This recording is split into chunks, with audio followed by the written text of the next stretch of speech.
Oi pessoal, vamos para mais um vídeo, tá?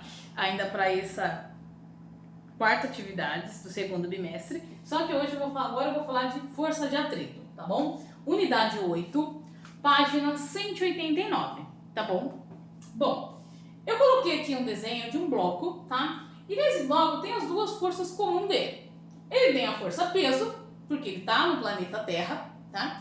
E tem também a força normal, porque ele aqui tá apoiado, ó, nesse meu bloco aqui, nessa minha superfície, tá?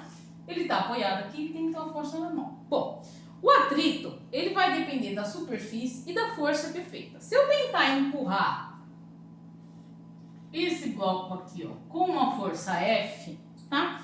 Por ele estar encostado em uma superfície, ele vai ter uma força de atrito contrária, tá? Vai ter uma força de atrito contrária ao movimento. A força de atrito é sempre contrária à força aplicada, tá? Quando você empurra uma cadeira, você ouve ela. Sabe quando vocês empurram a cadeira lá da escola? Então, vocês ouvem o barulho dela. Esse barulho ocorre devido ao atrito entre os pés da cadeira e a superfície, o chão, né? Você vem aqui. Mesmo você tem que fazer uma força maior do que esse atrito. Por isso a força resultante vai aparecer assim, ó. Tem que fazer uma força maior para você conseguir empurrar, né? Porém, esse atrito ele vai depender de duas coisas, tá? Primeiro é a superfície, tá? É necessário um atrito para quase tudo, tá? Se não houvesse um atrito, a gente não conseguia andar. Sabe quando você anda num piso bem lisinho e cheio de sabão, né, lá no banheiro, você corre o risco de escorregar? É porque você não tem um atrito com o chão está muito liso, está ensaboado, então você não tem esse atrito, então você acaba escorregando, né?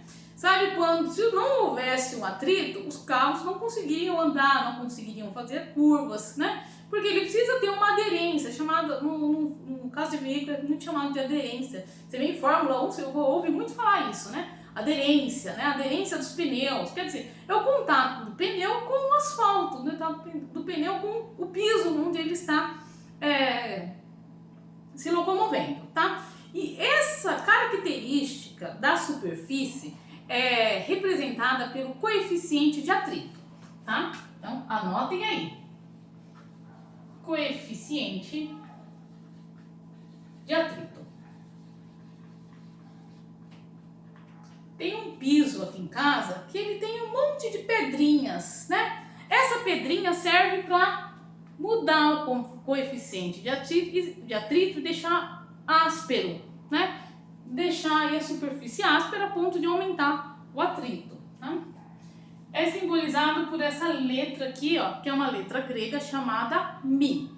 É essa a nosso coeficiente de atrito. Bom, e a força de atrito, que é FAT, ela é calculada por esse coeficiente, né, que é básico, né, e a força normal, tá?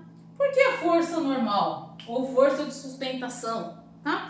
Porque essa força de sustentação é a relação entre o piso e a caixa, tá? Ou é o piso e o objeto, é o piso e o guarda-roupa, tá? O seu guarda-roupa, ele tem uma massa, mas o chão precisa fazer muita força para sustentar o seu guarda-roupa, tá? Por quê? Porque dele está cheio de coisas. Então, não é só contar a massa do guarda-roupa, é só contar tudo que tem dentro. Se nessa caixa aqui, ó, tivesse um monte de coisas, ia ser mais, o atrito ia estar aumentando. Por isso que não é só relacionado ao peso, é relacionado à superfície, tá? A força de sustentação da superfície.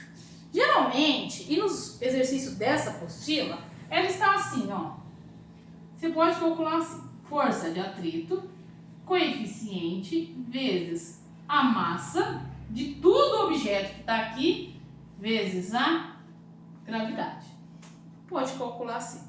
Bom, depois que eu já sei a minha força de atrito, eu preciso saber a força resultante, para saber se ele vai se mover ou não, tá? Porque pode acontecer que você empurrar e o atrito for tão forte que o móvel não sai do lugar. Para eu empurrar o meu armário armário. Eu preciso fazer muita força. Eu faço um pouquinho de força, ele não vai sair do lugar, porque o atrito com o piso é muito grande, tá? Então, se esse resultado aqui, ó, for igual a zero, tá?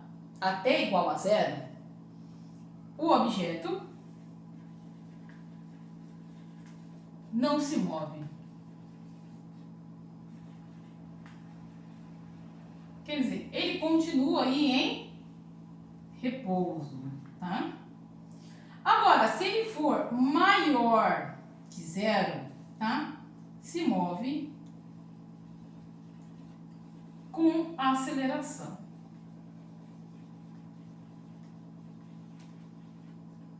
Tá? Tem aí essas duas opções, tá bom? Então, ó, se a minha força resultante for igual a zero, o objeto não se move, ou igual ou menor, né? Só para colocar aqui. For menor ou igual a zero, o objeto não se move, tá? Porque a força de atrito está sendo muito alta. Agora, se for maior que zero, ele se move com uma aceleração. É quando você consegue aí fazer o seu guarda-roupa se mover, tá? Eu vou voltar aqui nesse exemplo. Lembra que eu mostrei agora há pouco no plano inclinado sobre essa borracha, no meu plano, e essa borracha? Qual é a diferença dela? Vamos olhar elas assim, ó. Deixa eu ver se eu consigo mostrar pra vocês. Elas assim, ó.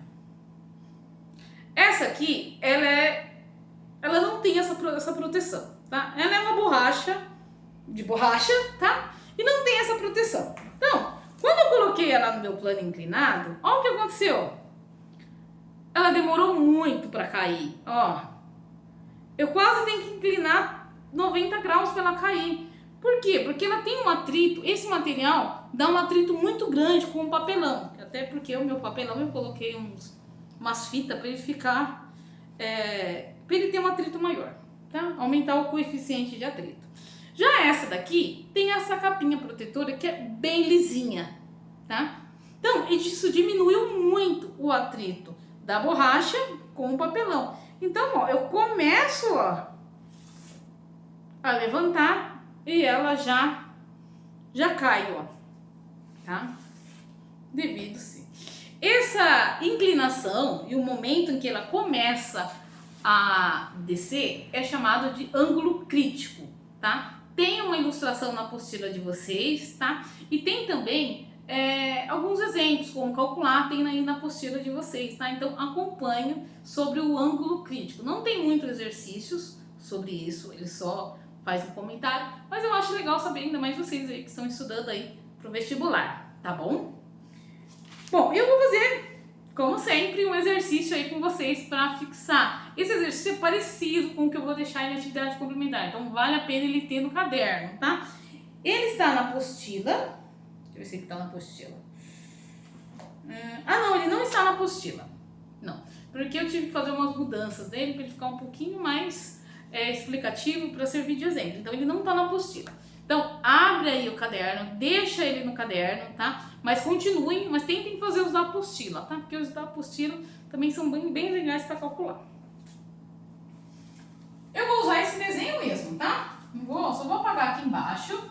Se você, às vezes, quer anotar na apostila, faz aí dá pause aí no vídeo, tá? E faz ele no caderno, com calma, tá? E depois você dá play e continua, tá? Às vezes o vídeo dá 15 minutos, mas você precisa dar pausa, copiar o que tá no caderno, entendeu? Então, é uma aula, tá? Vocês precisam ter esse tempo de dar pausa e continuar aí o exercício, tá bom? Continuar a fazer o exercício, fazer as anotações aí no seu caderno. Vai ser muito útil aí para fazer as atividades que eu vou deixar aqui no Moodle, tá bom? Então é bom ter no caderno, tá?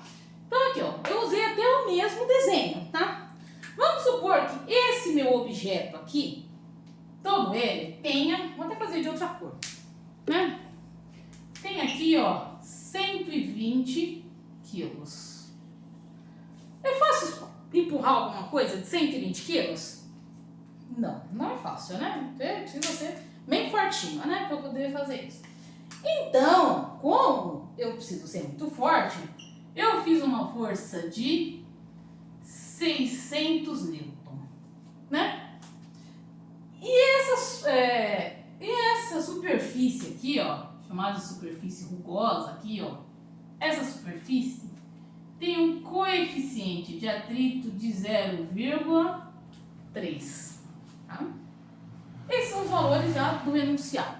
Bom, eu quero saber qual é a aceleração desse meu objeto, tá? Bom, então vamos pensar aqui. Eu sei a força de atrito? Não. Eu sei a força normal? Também não. Eu sei o peso dele? Também não. Mas eu posso calcular tudo, certo?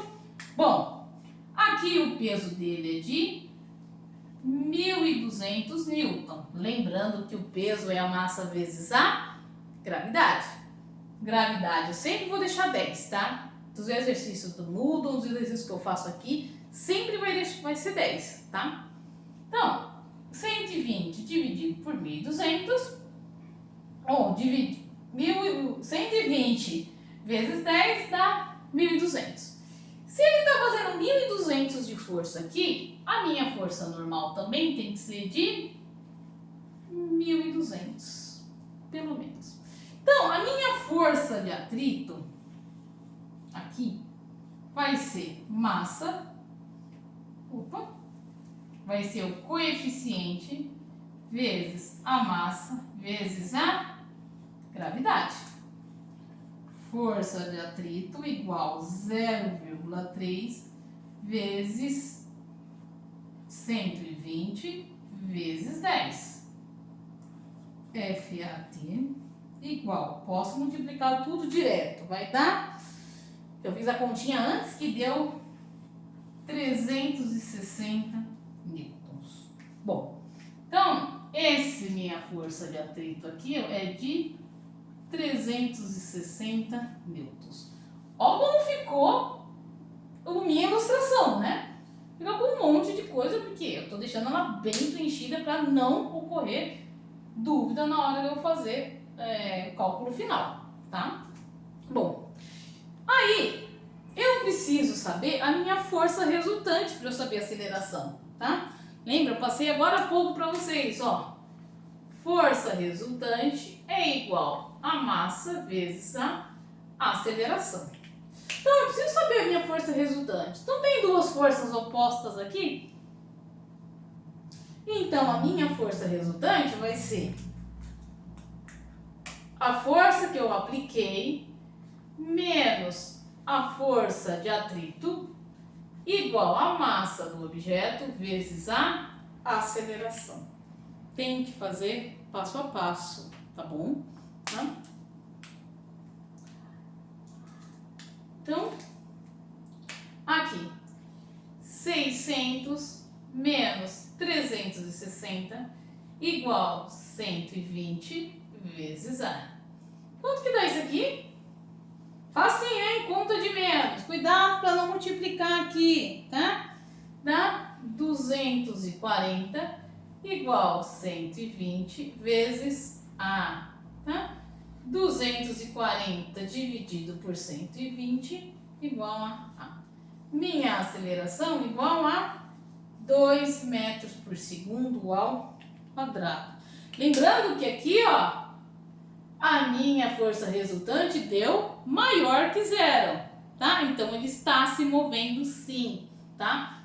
Nesse sentido, com a aceleração de 2 metros por segundo ao quadrado. Pessoal, esse é o nosso segundo vídeo, tá? Então, vou deixar já as atividades no Moodle. Mandem recado se precisar, tiver alguma dúvida, se precisar de alguma coisa, tá? Eu estou aqui para ajudar vocês a todo momento, tá bom? Atividade complementar também já está no Moodle, tá? Então, não deixe de entregar para não ficar sem nota. Essa atividade é muito importante, tá? E esse capítulo aqui, a unidade 8, eu vou encerrar a apostila frente A, tá? A física A, tá bom? Isso, a partir da semana que vem eu já começo com a física B, tá bom? Eu vou passar outras atividades. vocês vão ver que vão ser temas assim bem diferentes. Na verdade, essa apostila ela é muito grande, nosso número de aulas, tá? Por isso que eu selecionei alguns conteúdos, não passei todos, né? Não é viável, eu vou passar todos, nosso tempo de aula não comporta isso. Mesmo em sala de aula, eu acho que eu não ia conseguir passar tudo, explicar passo a passo, né? Então eu selecionei assim os mais importantes, os que mais caem no vestibular, né? O que às vezes é um pouquinho mais complicado para vocês, tá bom? Bom, pessoal, é isso, tá? Fiquem com Deus, se cuidem, não deixem de fazer atividade, tá bom? Tchau, tchau!